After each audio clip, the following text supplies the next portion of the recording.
ஏய் நாட்டி, நீ எவ்வளோ அழகுன்னு தெரியுமா? அவ்வளோ அழகு, அவ்வளோ.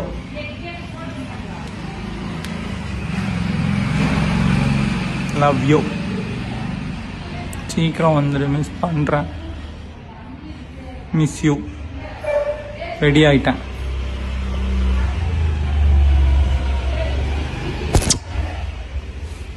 Love you. திருமணம் வற்புறுத்தின் பெயரால் பண்ணிக்கொண்டா, காசுக்காக மிரட்டி பண்ணிக்கிட்டா அப்படின்னாரு. அது அவர் அந்த ஸ்டேட்மெண்ட் கொடுக்கும்போது அவருக்கே அந்த மனசாட்சிக்கு தெரிஞ்சிருக்கும், ரங்கராஜோட மனசாட்சிக்கு தெரிஞ்சிருக்கும் அது பொய்யான ஸ்டேட்மெண்ட்ங்கிறது. ஏன்னா அவ்வளோ மெசேஜஸ் வச்சுருக்கேங்க. ஆக்சுவலி மக்களுக்கு அதை காமிக்கணும்னா கூட நான் காமிப்பேன். அப்படி ஒரு சிச்சுவேஷன் வந்துச்சுன்னா நான் கண்டிப்பாக காமிக்கேன். நம்பர் ஆஃப் மெசேஜஸ் வச்சுருக்கேன். அதில் அந்த மெசேஜஸ் நீங்கள் ரீட் பண்ணாலே உங்களுக்கு தெரியும், அதில் அவ்வளோ ஒரு லவ் இருக்கும். It's not a blackmail, emotional. இது எமோஷனல் தான் இருக்குமே தவிர பிளாக்மெயிலாக இருக்காது. அப்படி ஏன் பாட்டை விட்டுருங்க, அவர் சைட்ல இருந்து அவ்வளோ மெசேஜஸ் வரும். லவ் யூ பொண்டாட்டி, மிஸ் யூ, அது இது. நான் எத்தனை வீடியோஸ் அனுப்புவார் தெரியுமா, டே டு டே. அதாவது நான் ட்ராவலில் இருந்தாலோ இல்லை அவர் ட்ராவலில் இருந்தாலோ என்னை அவ்வளோ மிஸ் பண்ணி டேட் அப்டேட் பண்ணிட்டு இருப்பார். அதில் ஒன் ஆஃப் த வீடியோ தான் அந்த ஓய் பொண்டாட்டி. ஸோ இந்த மாதிரி நிறைய நம்பர் ஆஃப் இது இருக்கு.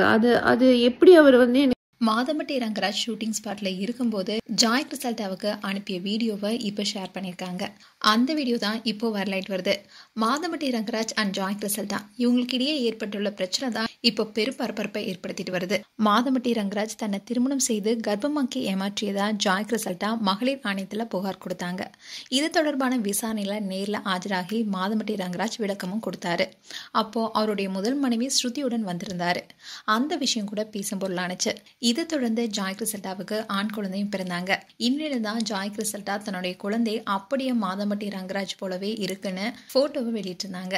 அதோட ஜாய் கிறிசல்டாவை திருமணம் செய்து கொண்டது உண்மைதான், அவங்களுடைய குழந்தைக்கு நான் தான் அப்பான்னு உண்மையை ஒத்துக்கிட்டாருன்னு ஜாய் கிறிசல்டா சொல்லியிருந்தாங்க. அதுக்கு பதிலடி கொடுக்கும் விதமா மாதம்பட்டி ரங்கராஜ் மறுத்து அறிக்கையும் வெளியிட்டாரு. இதனால ரொம்பவே கோபமான ஜாய் கிறிசல்டா இன்ஸ்டாகிராம் பேஜ்ல 3 பார்ட்டா வீடியோ வெளியிட்டாங்க. அதுல மகளிர் ஆணையத்துல இருந்து வந்த தகவலை ஊடகத்தினர் வெளியிட்டாங்க.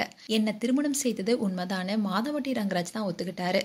அது மட்டும் இல்லாம டிஎன்ஏ டெஸ்ட் வேணான்னு அவர் வாயாலே சொன்னாரு. நான் தான் டிஎன்ஏ டெஸ்டே வேணும்னு சொன்னேன். அதுக்கு காரணம் அவருடைய ஃபேமிலி மெம்பர்ஸ் எல்லாரும் இது அவருடைய குழந்தை இல்லைன்னு வதந்தியை பரப்பிட்டு வராங்க. அவங்களுக்கு இதுல என்ன உரிமை இருக்கு? 2 வருஷம் அவங்க எங்க போனாங்க, அவங்க தான் விளக்கு பிடிச்சு பார்த்தாங்களான்னு பல விஷயங்களை முன் வச்சு பேசினாங்க. அதோட விசாரணை அறையில இதே வாயால தான் ரங்கராஜ் என்ன திருமணம் செய்து கொண்டேனோ, இது என்னுடைய குழந்தை தான், டிஎன்ஏ டெஸ்ட் வேணான்னு சொன்னாரு. இப்போ டிஎன்ஏ டெஸ்ட் வேணும்னு சொல்றாரு. அவர் யாருக்கு இப்படி பயந்துட்டு பேசுறாரு? அங்க ஒரு மாதிரி பேசுறாரு, வெளியே வந்தா வேற மாதிரி பேசுறாரு. இப்போ குழந்தை என்ஐசியூல சிரமப்பட்டு இருக்கு. ஆனா இவரு அவருடைய குழந்தைய கொச்சைப்படுத்துறாரு. 15 பெண்கள் உங்களை கல்யாணம் செஞ்சுக்கிறேன்னு பிளாக்மெயில் பண்ணா நீங்க அவங்க பேச்சை கேட்டு கல்யாணம் பண்ணிப்பீங்களா? பிளாக்மெயில் செய்தா திருமணம் எப்படி செய்ய முடியும்னு பல சர்ச்சை கேள்வியை கேட்டிருந்தாங்க. இந்நிலைதான் இன்னைக்கு காலையில ஜாய் கிறிசல்டா மாதம்பட்டி ரங்கராஜ் ஷூட்டிங் ஸ்பாட்ல இருக்கும்போது எடுத்த வீடியோவை அவர் ஷேர் பண்ணியிருக்காரு. அந்த வீடியோவை இப்போ ஷேர் பண்ணியிருக்காங்க ஜாய் கிறிசல்டா. அதோட அதுல இந்த வீடியோ என்ன மிரட்டலின் பேர்ல அனுப்பியது, கேட்கறவன் கேனையனா இருந்தா கேப்பில நெய் வடியுதுன்னு சொல்ற மாதிரி இருக்குன்னு ஜாய் கிறிசல்டா அந்த வீடியோவை ஷேர் பண்ணியிருக்காங்க. இப்போ இந்த வீடியோ தான் வயலாயிட்டு வருது. மேலும் ஜாய் கிறிசல்டா அண்ட் மாதம்பட்டி குறித்து உங்களுடைய கருத்துக்களை கமெண்ட் செக்ஷன் சொல்லுங்க. இது போன்ற வீடியோஸை பார்க்க நியூஸ் தமிழ் கிளிட்ஸ் சப்ஸ்கிரைப் பண்ணுங்க. மறக்காம நோட்டிபிகேஷன் பட்டனை கிளிக் பண்ணுங்க.